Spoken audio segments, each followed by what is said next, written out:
This is a series of 100 films about Japanese foods that I've eaten. And this is a film about the lunch dish that foreigners usually mistake as a breakfast food.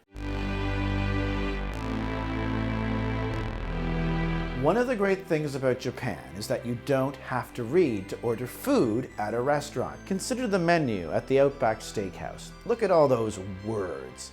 If you don't know a lot of food vocabulary, it's going to be a nightmare.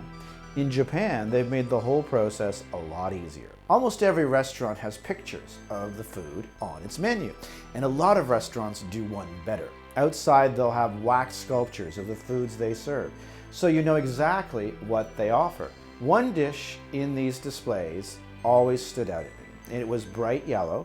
Actually, it was rice covered with something bright yellow, to be honest, surrounded by gravy.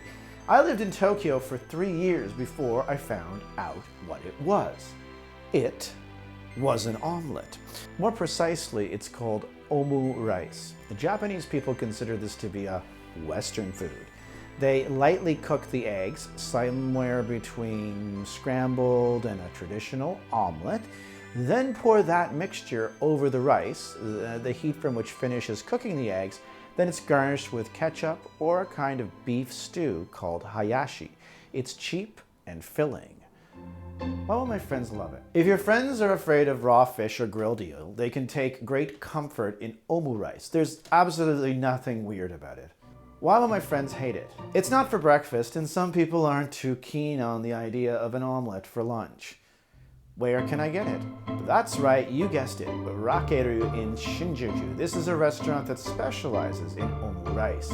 Rakeru is located near exit 7 of Shinjuku in Tokyo. When you get above ground, walk in the opposite direction from the KO department store. Take the second street on your left. Rakeru is diagonally across from the ABC Mart. As always, keep in mind, by the time you're watching this info may be out of date. The word of the day. The word of the day is nomimono. This means drink in Japanese. So if you're confused if something in a wax sculpture is a soup or a beverage, just point to it and say nomimono, and then you'll be able to know for sure.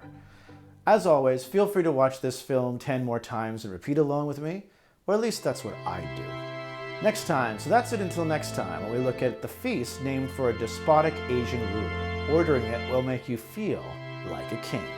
So until then, sayonara.